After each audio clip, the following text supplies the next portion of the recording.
वशीकरण करने के बहुत से तरीके होते हैं और कुछ तो ऐसे होते हैं जिसमें वशीकरण करने वाले को अपने टारगेट के आसपास होने की भी जरूरत नहीं है। लेकिन इन सभी तरीकों में से सबसे ज्यादा खतरनाक, भयानक और कारगर तरीका है पीरियड ब्लड का यूज। गाइज, आज की ये वीडियो एक डिस्क्लेमर के साथ आती है क्योंकि हो सकता है आज की वीडियो देखने के बाद आप अपने नियर एंड डियर्स पे पहले के जैसे भरोसा ना कर पाओ। गाइज, आज की कहानी हमें सचिन ने कानपुर से भेजी है और उन्होंने इस कहानी को हमें इंस्टाग्राम पे डीएम किया है। कहानी का कुछ हिस्सा उन्होंने नोट्स में लिखा है और कुछ वॉइस नोट्स भेजे हैं। सचिन हमें लिखते हैं, सचिन कानपुर के शुक्लागंज में रहते हैं और एक प्यारी सी फैमिली है उनकी। परिवार में उनके बड़े भाई अमन, उनके मम्मी और उनके पापा हैं। सचिन बताते हैं हेल्दी वेल्दी फैमिली से बिलोंग करते हैं। उनके फादर का इलेक्ट्रॉनिक स्टोर है और मल्टीपल स्टोर्स हैं उनके कानपुर में। एक शुक्लागंज में है और 2 स्टोर अलग अलग और एरियाज में हैं। ये सारे स्टोर्स को सचिन, उनके बड़े भाई अमन और उनके फादर मिलजुल कर संभालते हैं। तो फैमिली का जो बिजनेस है अच्छा चल रहा है, फैमिली में सब कुछ बहुत बढ़िया चल रहा है। अब फैमिली जैसा कि सब कुछ अच्छा चल ही रहा है तो कुछ नया करा जाता है हर फैमिली में। तो फैमिली में बात होती है अमन की शादी की और ये जब शादी की बात फैमिली में चलती है तो उनकी ना एक पड़ोसन है जो मतलब काफी सालों से पड़ोसी हैं ये लोग। तो उनकी पड़ोसन ना एक रिश्ता उन्हें सजेस्ट करती है। तो जो लड़की वाले हैं वो भी कानपुर के ही रहने वाले हैं और लड़की का नाम है रितु। लड़की की फैमिली में ज्यादा लोग नहीं है, वो अपने घर की इकलौती बेटी है। उनके फैमिली में बस उनके मम्मी पापा और रितु है।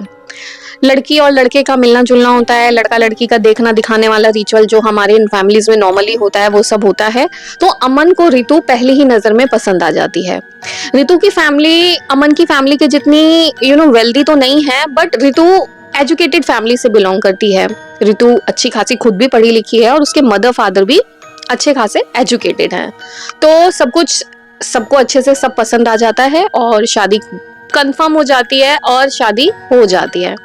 अब घर में नई बहू के आने से घर में जो खुशियां है ना वो उसमें 4 चांद लग जाते हैं। खुशियां घर में अच्छे से मतलब माहौल बहुत बढ़िया रहता है। इवन सास और बहू की जो बॉन्डिंग है ना वो भी बहुत अच्छी होती है।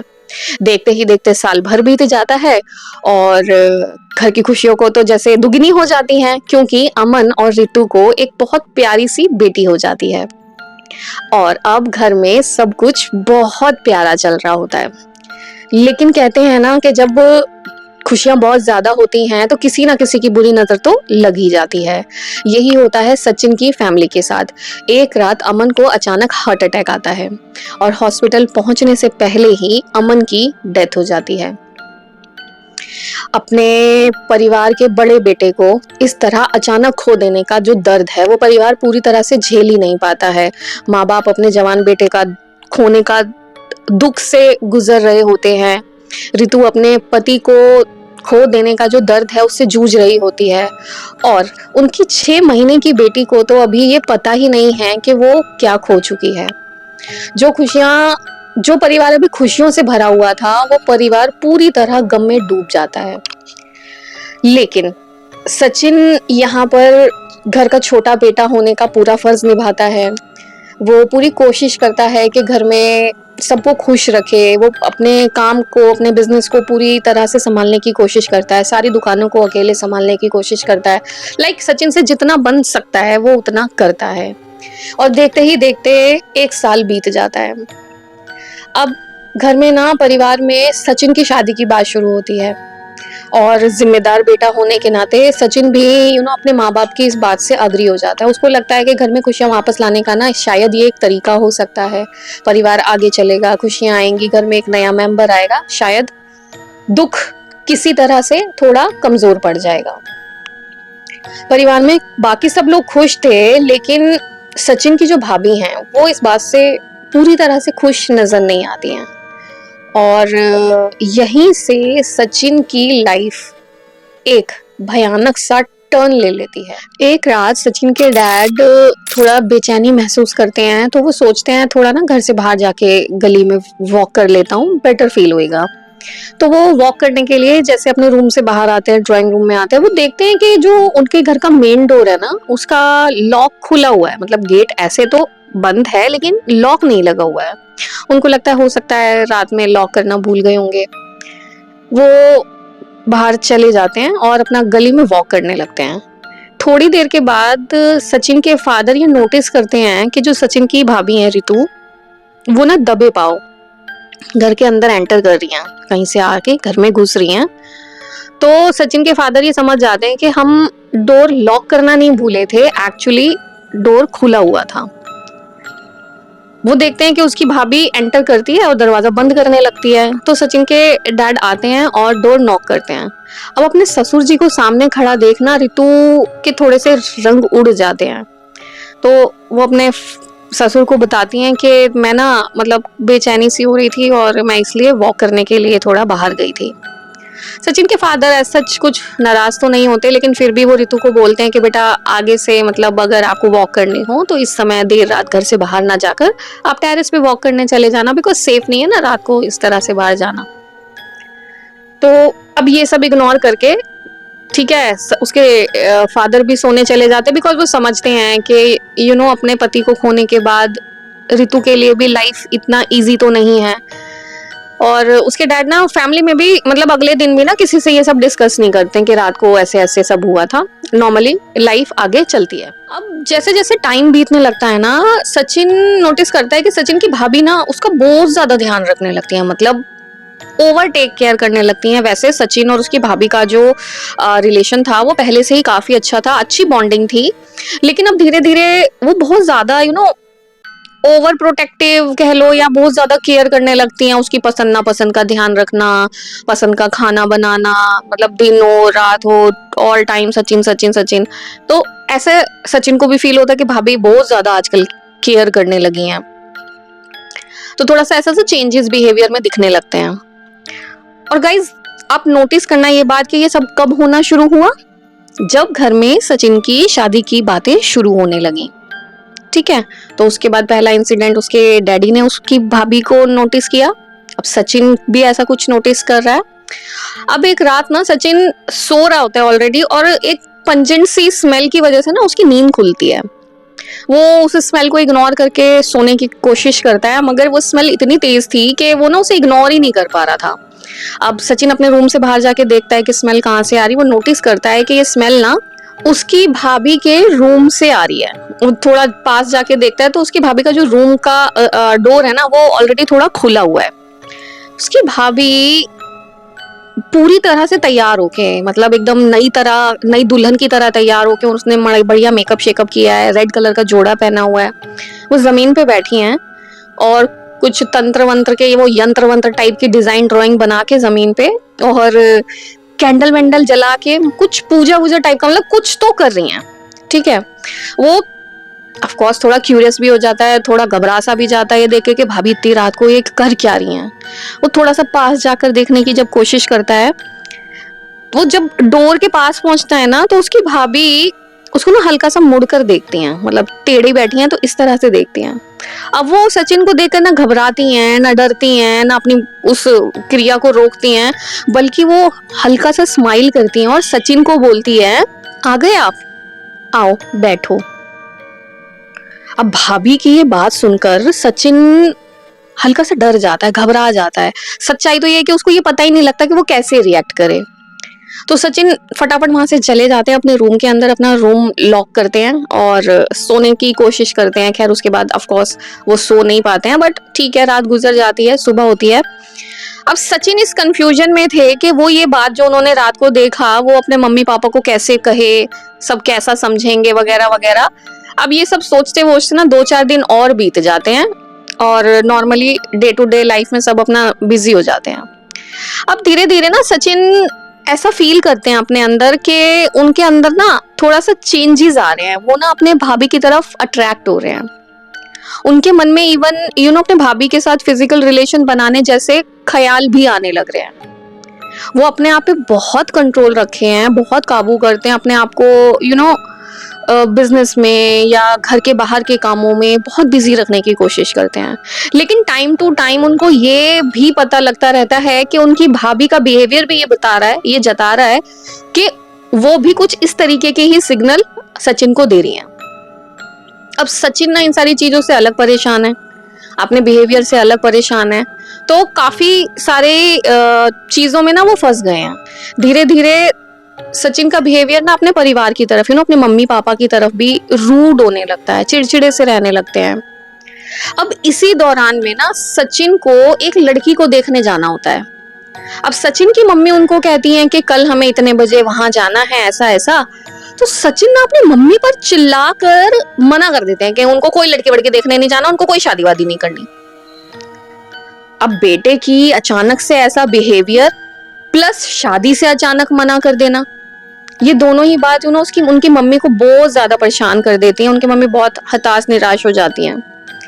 अगले दिन सचिन के फादर शॉप पर, सचिन के साथ जब शॉप पर होते हैं, तो वो मौका देख के ना सचिन से बात करने की कोशिश करते हैं, उससे ये पूछते हैं कि ऐसा मतलब क्या हुआ, क्या सचिन के मन में ऐसा चल रहा है या ऐसा बदलाव हो गया है कि वो शादी के लिए मना कर रहे हैं।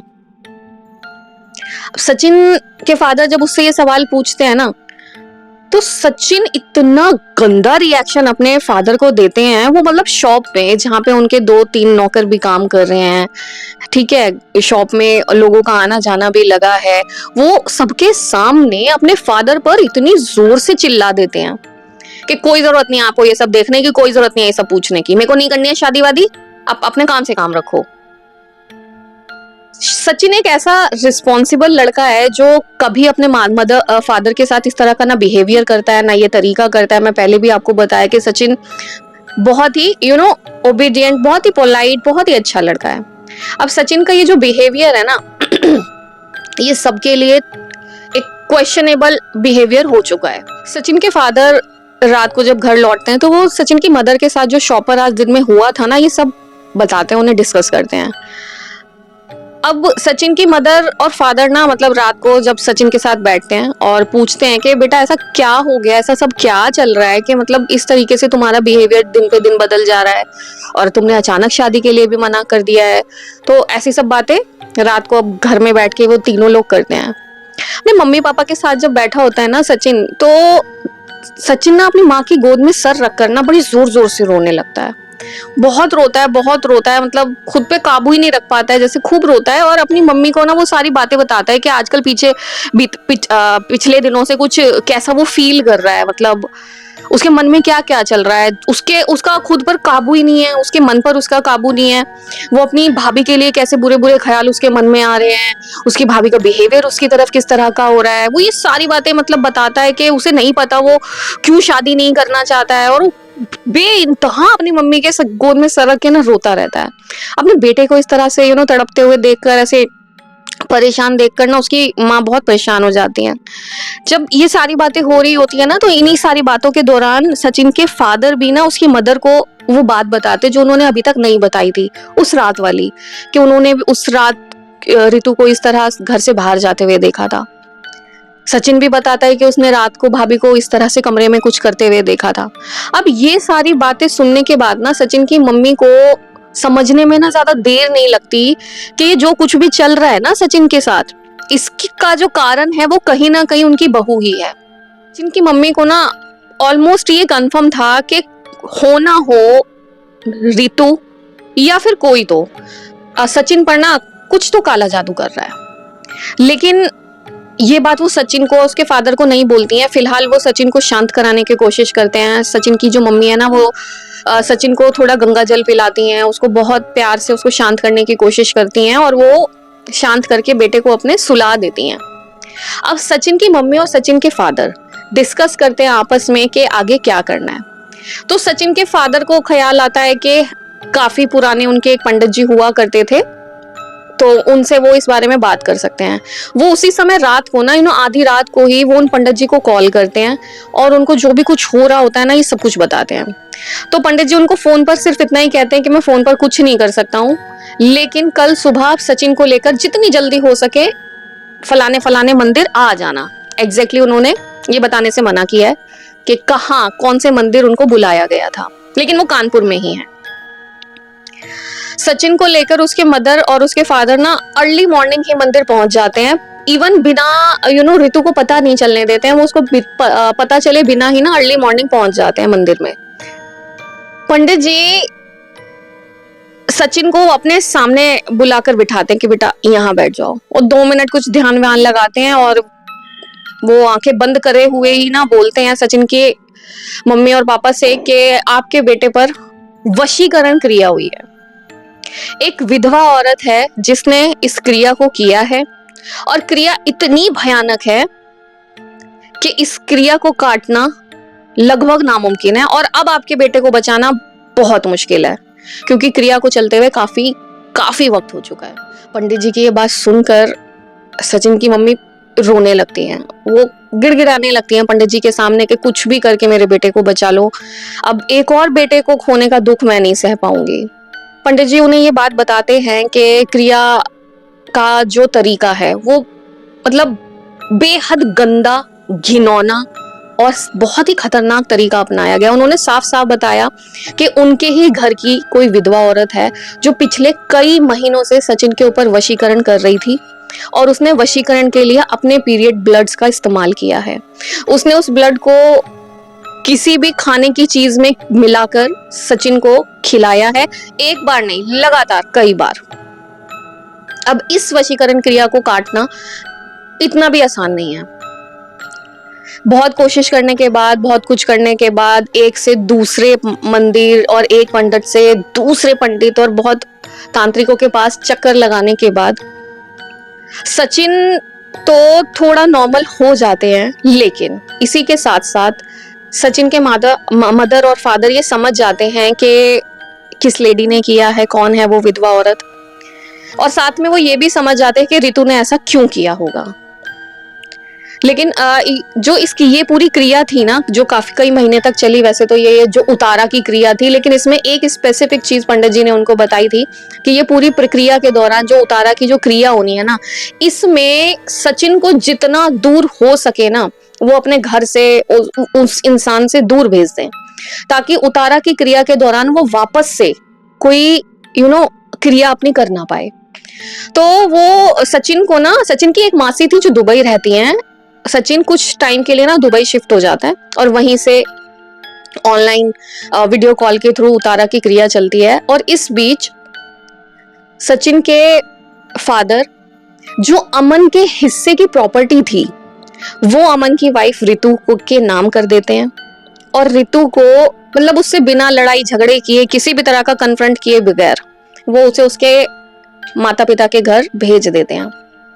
तो इस तरह से एक लंबे समय के बाद सचिन आज ठीक है, और ये पूरा जो कहानी अपना एक्सपीरियंस है सचिन ने हमें भेजा। तो गाइज इस कहानी से सुनकर आपको कैसा लगा ये तो आप मुझे कमेंट्स में जरूर बता ही देना, लाइक और शेयर तो कर ही देना। लेकिन बात यहाँ पे लाइक और शेयर से ज्यादा ये है कि हमारे अपने ही जो हमारे साथ हमारे बीच रहते हैं वो हमारे वेल विशर ही हो, ये बिल्कुल जरूरी नहीं है, कम से कम आज के जमाने में तो बिल्कुल जरूरी नहीं है।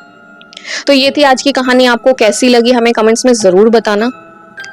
और अगर आप भी अपना कोई एक्सपीरियंस, अपना कोई किस्सा हमारे साथ शेयर करना चाहते हैं तो आप हमें ईमेल कर सकते हैं, या फिर हमारी इंस्टा आईडी पर हमें डीएम कर सकते हैं। हम आपकी कहानी को पढ़ेंगे, उसको समझेंगे, और अगर आपका किस्सा वाकई हमें लगा कि किसी को कुछ सिखा सकता है तो हम अपने चैनल पे उसे सबके साथ जरूर शेयर करेंगे। गाइस तब तक के लिए बाय बाय, टेक केयर अपना और अपनी फैमिली का ध्यान जरूर रखना।